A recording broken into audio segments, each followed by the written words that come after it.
Namaskar, welcome to the lecture. Welcome to the AEC1 lecture, and today we are going to discuss about risk management. And we can do risk management in many manner. Today we are going to discuss risk management with the help of future contracts. Therefore, today's topic of the lecture is hedging with future. So in syllabus we will find strategies of hedging in place of hedging with future.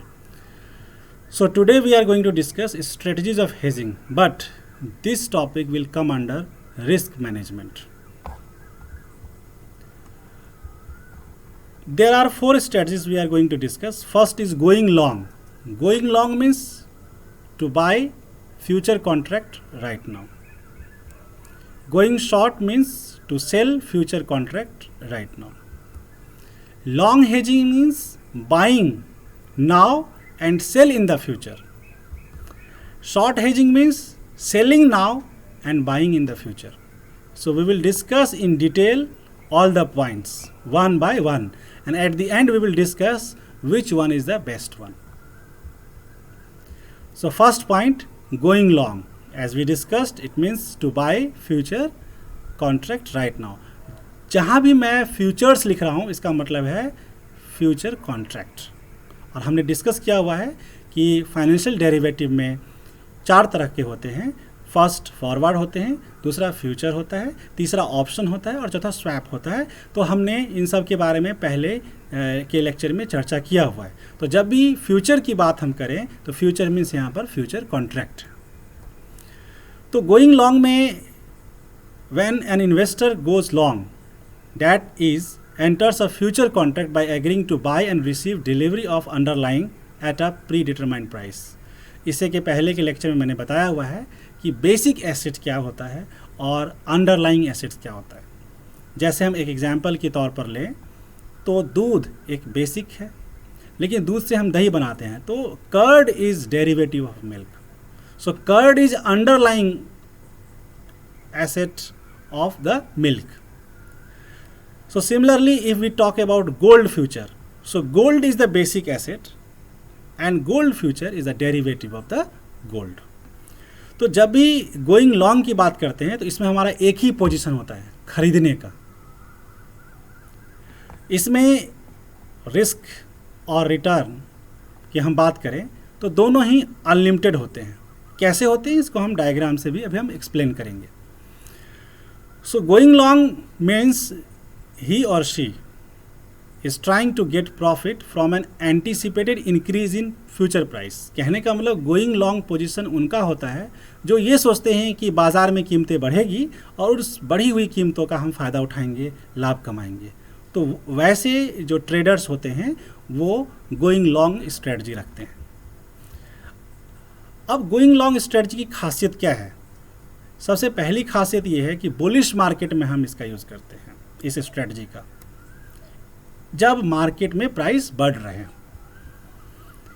Risk की बात करें तो risk unlimited है। मान लिया जाए कि उल्टा मार्केट हो गया, मतलब मार्केट में प्राइस ना बढ़ा और घट गया, तो इस वजह से रिस्क अनलिमिटेड है। प्रॉफिट की बात करें तो प्रॉफिट भी अनलिमिटेड है। यदि मार्केट में प्राइस बढ़ता गया तो प्रॉफिट भी बढ़ता जाएगा। तो यहाँ पर तीन फीचर हो गए। पहला कि बुलिश मार्केट में हम इस स्ट्रेटजी का यूज़ करते हैं, और रिस्क एंड रिटर्न की बात करें तो दोनों ही अनलिमिटेड हैं। The price of break even, the price of underlying asset is equal to the future price contracted. So break even point की चर्चा मैं पहले भी कर चुका हूँ कि break even point is that point where profit और loss is equal to zero. Going long strategy के लिए हम इसको डायग्राम समझते हैं। पहले एक्स एक्सिस ड्रॉ किया गया है। एक्स एक्सिस पर हमने प्राइस लिया है, स्टॉक प्राइस। वाई एक्सिस हमने अभी ड्रॉ किया, profit loss, that is the negative part, and zero, that is the origin of X and Y axis. Now this investor और trader takes going long position.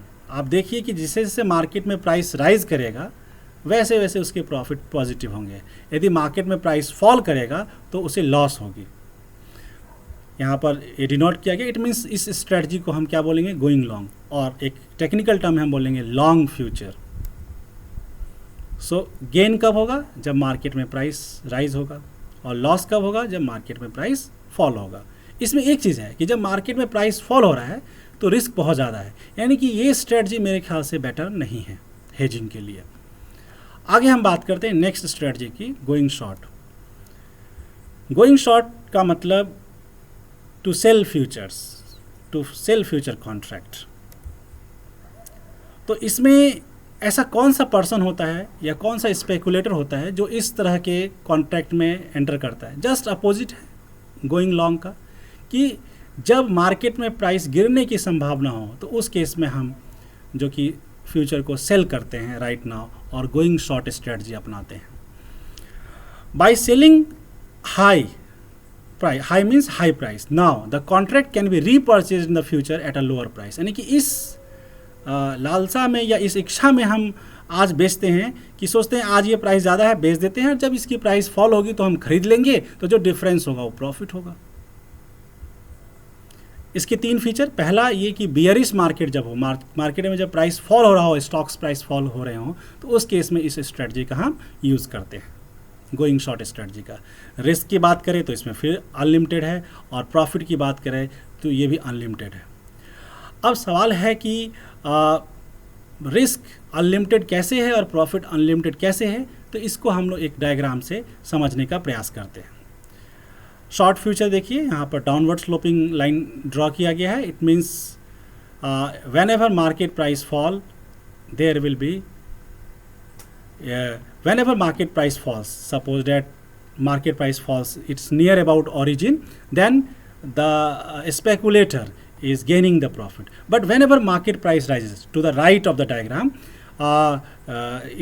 the speculator is in loss situation. So in this case, whenever market price falls, speculator is gaining.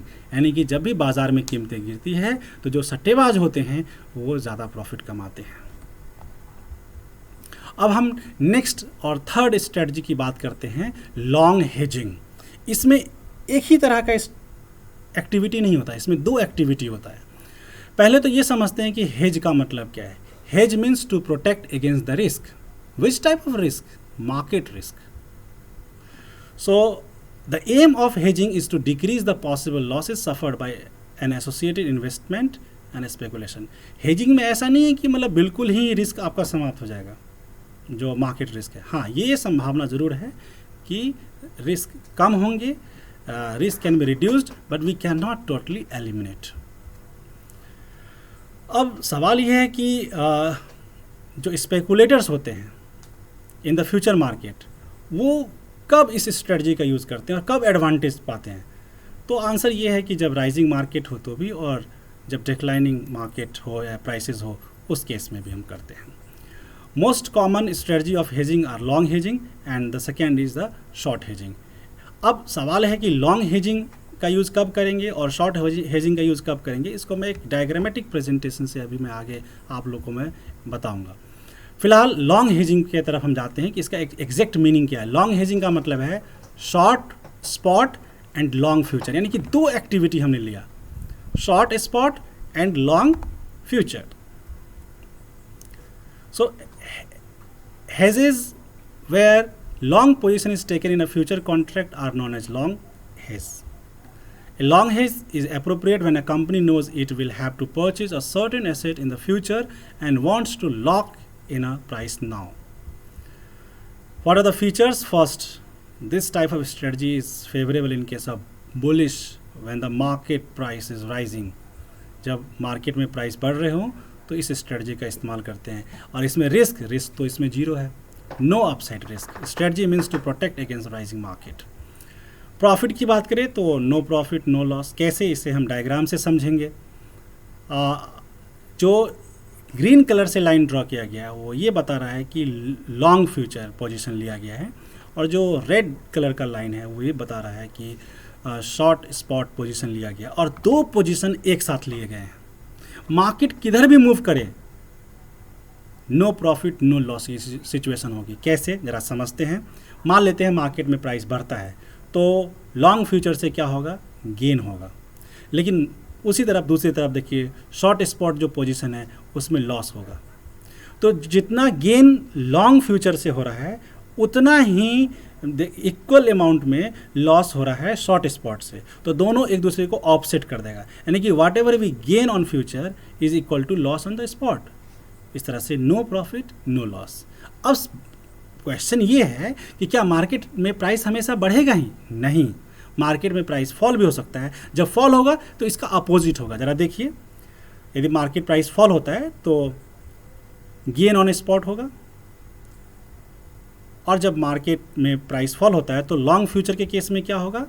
Opposite, loss on future. Again जो यहाँ पर gain on spot और दूसरा loss on future है, दोनों exactly amount equal हैं, दोनों offset होकर के ज़ीरो प्रॉफिट ज़ीरो लॉस होगा। इस तरह से हम कह सकते हैं कि स्पेकुलेटर ने फ्यूचर का यूज़ करके यहाँ पर पूरी तरीके से रिस्क को एलिमिनेट करने की कोशिश किया है।